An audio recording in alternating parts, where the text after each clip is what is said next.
It's time to fire this thing up. Welcome aboard ShipShape TV Essentials. This is your port of call for the most impactful upgrades, expert advice, and hands-on solutions from seasons past. This episode is proudly brought to you by SureHold, because anything worth doing is worth doing bright. From cleaning to protecting and perfecting, SureHold has everything you need to keep your boat shining. Don't just go boating, go showboating. Now, let's hoist anchor and set a course for another exciting episode of ShipShape TV Essentials.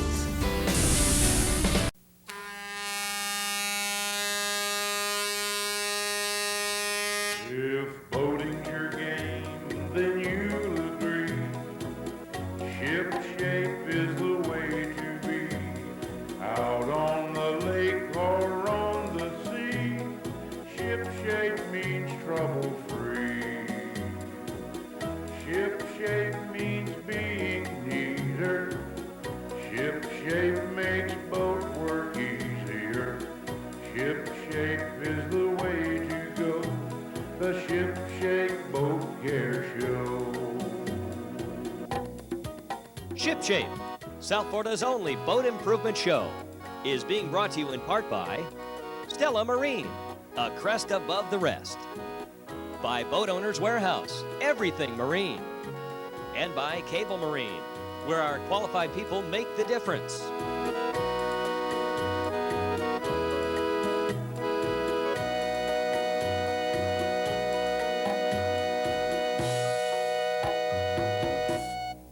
Thanks so much for tuning in to ShipShape, the boat improvement show.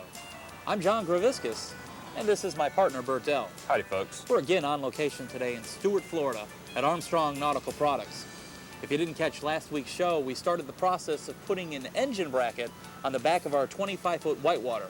While out at Armstrong, we went through the process they go through in building the bracket. We also lifted up the aft deck of our boat to inspect the transom and see any other changes we want to do to the boat. While inside the bilge, we decided that the oil reservoirs would be better suited underneath the center console, and we'd put some insulated fish boxes in their place. We're also going to be putting in a larger live well. That pretty much brings us up to today, where Burt and I are going to be de-rigging the boat. And as always here at ShipShape, if there's a project you'd like to see covered, drop us a line or send us a fax. Write your project suggestions to ShipShape, the TV show. Attention Project Director, Post Office Box 31561, Palm Beach Gardens, Florida 33420. Or fax us at area code 407-626-4348. And if we use your suggestion on the show, you'll receive a free t-shirt. But right now we need to hear a word from our sponsors, so stick around. Don't drift away. ShipShape will be right back. The SureHold Soft Brush. Perfect for use on boats, cars and trucks, decks and patios, and even windows. Specially designed split-end bristles hold more soap and water for effortless and effective cleaning. Built-in safety bumper protects surrounding surfaces from accidental damage. The included 48-inch threaded wooded handle is sturdy, lightweight, and strong. Proudly made in the USA, the SureHold Marine Mate Soft Brush is the worldwide standard in deck brushes. SureHold. Clean and simple. Welcome back. What we want to accomplish today is the removal of these engines to open up the back of the transom. We need to get it nice and clean so Tom here at Armstrong can make a template. We've got some unique curvature going on here. We've got a difference of about 5 degrees on each side of our transom. We're also going to start preparations for when we re-rig our boat and reroute our lines, but we'll get into that a little bit later on. Burt, what's the process we're going to go through to remove these engines? Well, the first thing we need to do is make sure we have a place to set our engines. What we have here is a couple of stands. We're going to bolt our engines to these stands throughout the entire installation of our bracket. You really don't want to lay your engine on the ground because you might scratch your engine cowling. Let's start our de-rigging process by shutting off the power supply to each engine. This way, when we disconnect the battery leads, we won't get a spark. Now that we've disconnected our power supply to our engines, let's go ahead and pop these engine cowlings off. And we'll get right into de-rigging our boat. Let me get this out of your Got way it, here, John? Burt. Okay.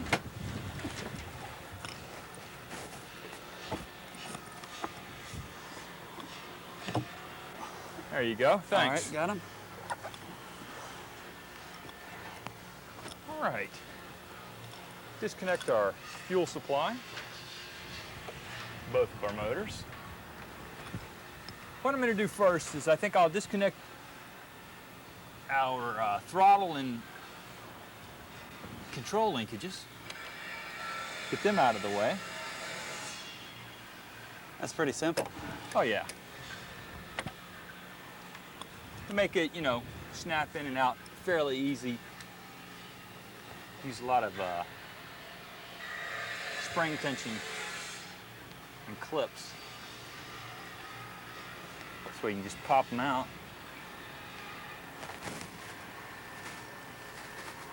That way it's easy to adjust if you have to do any adjustments on your throttle linkage. Okay. All right, we've got throttle and control linkage on one engine disconnect. Let's go ahead and do the other one. Go ahead and disconnect this side.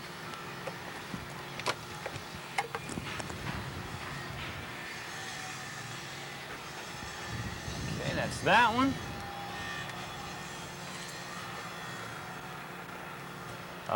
This one's a lot tighter than the other one. Let me go ahead and back that off.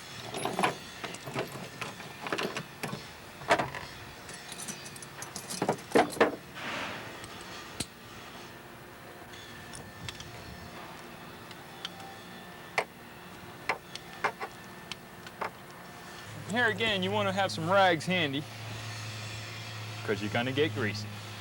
All right, I'm going to separate our wire loom here. So when we pull our power leads out,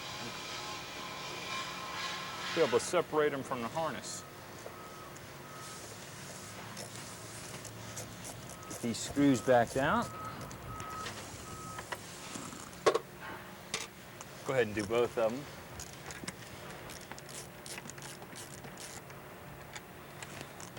That's one thing with twin engines. You get to do everything twice. Yeah, you do. They say, you know, twin engines, twice the headache. Or twice the fun. Go ahead and back off our positive lead here.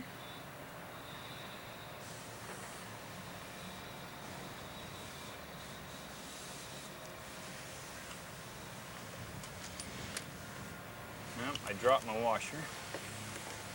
There it is. Go ahead and just keep my nut stored back on the terminal. That way you won't lose anything down True. the road. You're not supposed to lose anything, we'll say that, all right?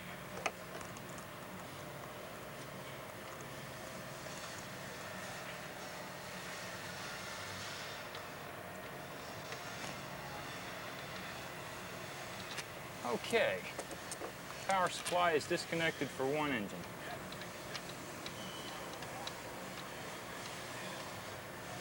Go ahead and lay our cables back.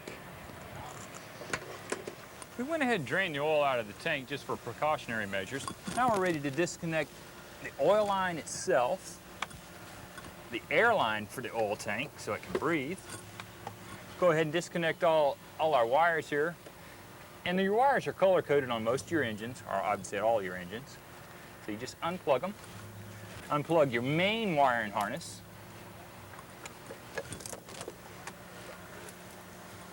Now all we have left to do is disconnect the steering, and we're ready to unbolt this motor. Now we're going to repeat the process on the other engine. John, I'm going to go ahead and start backing off these wires on this side. You want to drain the oil out of this tank? Sure. Get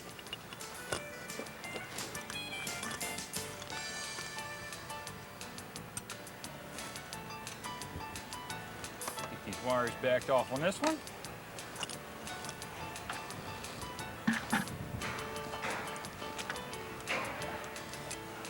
Just tell me if you need any anything to get that hose off there, John. Well, let me see a screwdriver. Okay. There you go. Thanks.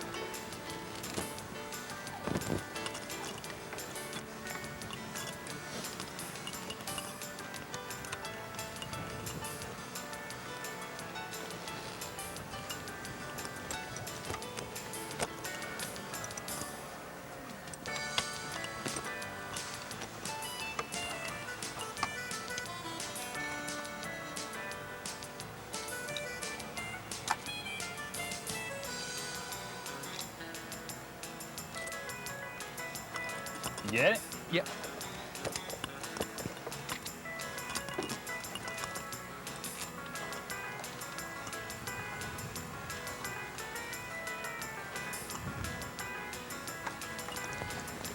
Let me hold that screwdriver when you're done with it. There you go. Take it.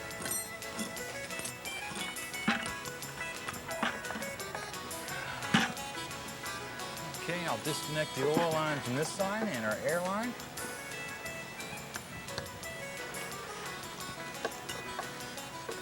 Get a sniff on these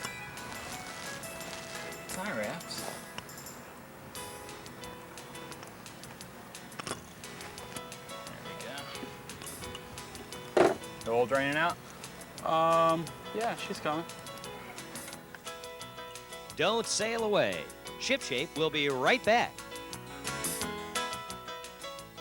No more frozen snaps and zippers with the Sure Hold Snap Stick.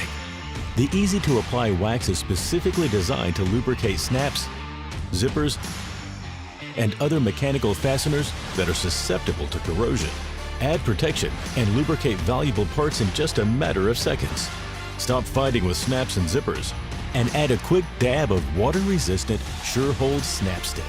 Sure Hold. Clean and simple.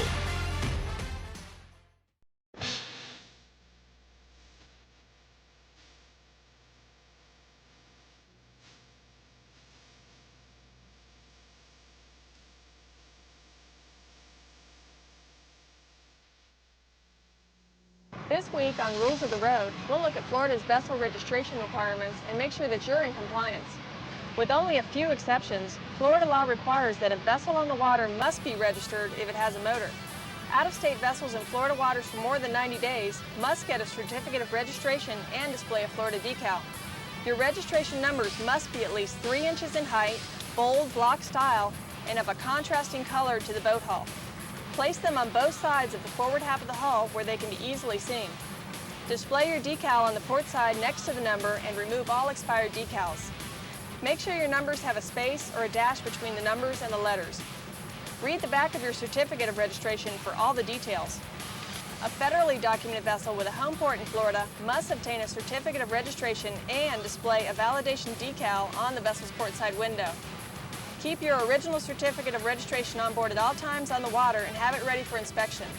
Following these simple laws makes it clear to law enforcement officers the status of your registration. I'm Officer Christian from the Florida Marine Patrol. See you on the water.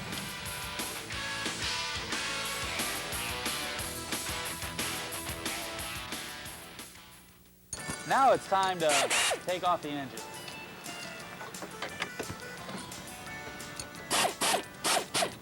Kind of backed out the last bolt on the front of this steering here. Let our cylinders hang down like that. Come out here and see if we can't get the horns off the engine. Hopefully the salt hasn't got to the aluminum too bad. We'll be able to back them right off. Oh, that broke loose easy.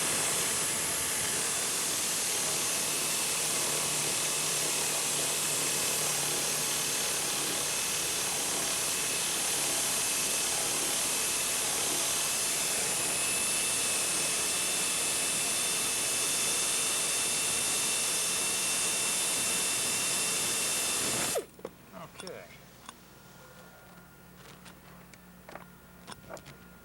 Let's hope this other one comes off just as easy.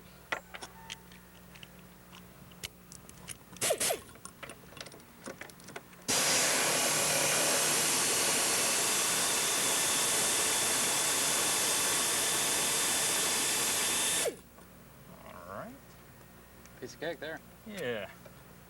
We've got the steering off the front of our motor. I've got our lifting point bolted to our flywheel. We're ready to unbolt our engine now.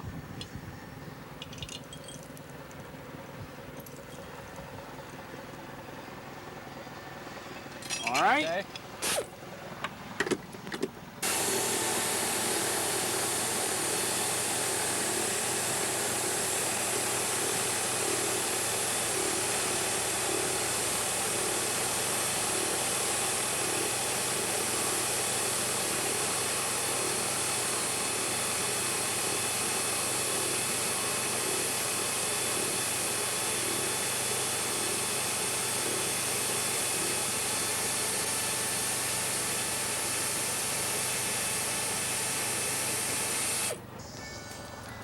I'll walk her back with you.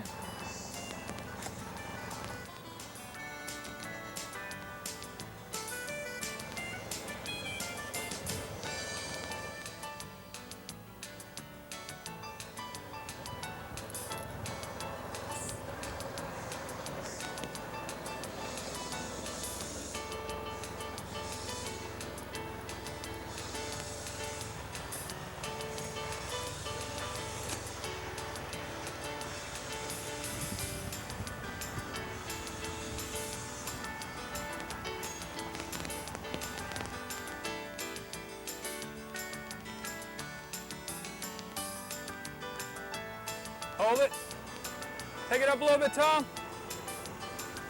Hold it. Down about just a smidge. Hold it right there. Now we're going to repeat the same process on our right-hand engine.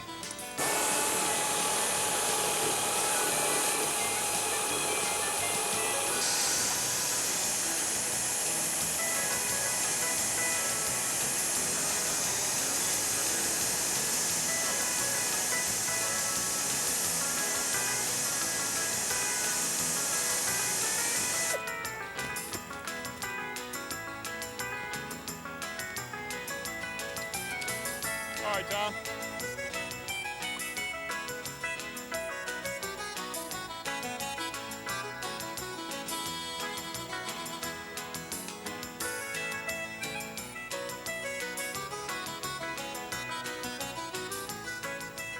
Well, now that our engines are off, we're going to go ahead and clean up the back of this transom so Tom can go ahead and make himself a template for our bracket. Bert's on the inside rerouting all of our lines, getting it ready to re-rig. So we're going to go ahead and take off these trim tabs, the transducer, as well as this dive platform. Then we'll be all set to get into the re-rigging of this boat.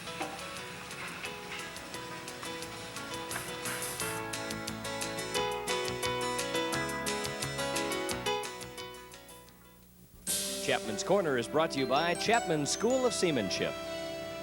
Today on Chapman's Corner, we want to talk to you about basic first aid equipment. Depending on the type of cruising that you plan on doing, whether you're a recreational boater or an offshore boater, this will be a major factor in purchasing a first aid kit. This particular first aid kit is a small first aid kit. It's got very simple Band-Aids and creams, things that'll help somebody that's close to shore. On the other hand, if I'm planning on cruising to the Bahamas or offshore and I don't have immediate assistance close at hand, I need to consider buying a much more sophisticated first aid kit. In this particular package here, if I have an emergency, I can go to my medical book. It tells me what pack to pull. In this case, I've got a burn victim. I pull pack number 5, and now I have all the proper medical supplies to assist that burn victim. From Chapman School of Seamanship, this is Tom Donte.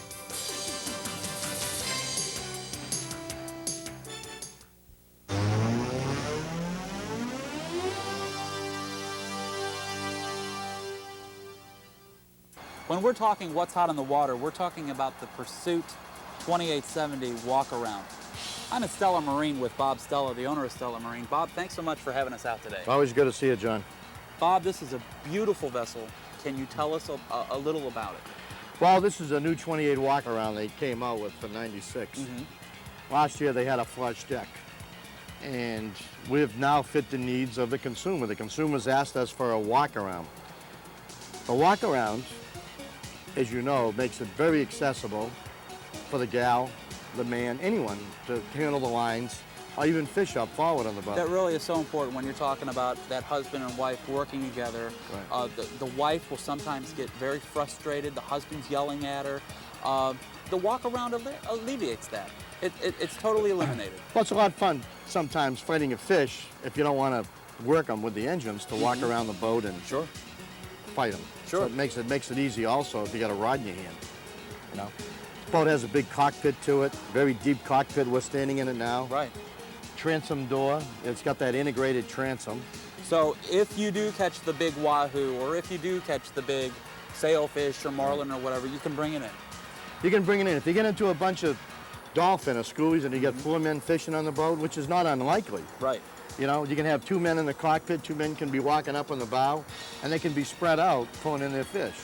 Well, what's real important to the fishermen is the way that the boat's laid out. The boat is designed to help you catch more fish, and that's important today. That's right, and everything's at your fingertips, whether they're fish boxes, whether they're the tackle centers, whether they're the live bait wells. You can make a 360-degree turn in this cabin, and virtually you can capture any area you want to be at. Well, let's talk about some of the other amenities that come with this boat, Bob. Well, of course, it has a beautiful cabin, a nice V-berth, and it's got a private head. Now, how many will it sleep? It'll sleep 3 to 4. Okay. You know, it has a little aft deck back here. Okay. The boat's powered with twin Yamahas. Now, are there any other choices in power? Sure, you can put Mercs on or OMCs. We pre-rigged the Yamahas from the factories. It also comes with twin inboards. Really? Gas or twin inboard diesels. So if somebody's like interested in going over to the islands, the diesel power is available to them. Diesel power, we're getting more and more call for inboard boats in this size. And I think right about now they're selling probably 50-50. Now, what type of diesel does this boat? We're using twin 170 Yanmar diesels. Okay. Which will give this boat a tremendous range, It's a good 400 engine. miles. It's been around for years, very economical engine. Now, I see that this boat also has the aluminum wheel at the helm. Right, you get the aluminum cast wheel. Now, why is that important? Well, again, you know, if it's real hot out there, this has a bimini on it rather than a hardtop. A lot of people still want sun. If you want to kick the bimini back, You're right you get about that. sun. If you have a stainless wheel, it gets a little hot. The aluminum wheel, of course, is not going to be as hot as the stainless wheel. So again, Pursuit is giving people options. You know, if you want the hardtop and you do want to stay out of the sun, hey, Pursuit makes a boat for that. But if you want to get the sun, if you want to kick the bimini down and all of that, I mean, Pursuit thought of that as well. You know, your consumer today is getting so educated. They're going home at night, they're getting everything on the computer, they're putting down what they like, what they don't like, shopping each lines of boats. And then they're coming up with a bottom line, which is going to make their decision what they're going to buy. Bottom line, how much is this boat, Bob? This boat goes out the door around $80,000. Okay. Fully loaded, fully rigged. In diesel, it's a little over 100. All right, all right. Now, people can preview that in Stuart and in your Palm Beach Gardens Right, location? both in Stuart, you know, on Monterey Road by the Palm City Bridge, or at PGA Marina at Sauverall Harbor. Well, Bob, thanks so much for being on the show. Thanks for having us again, Until John. next week. Thank you.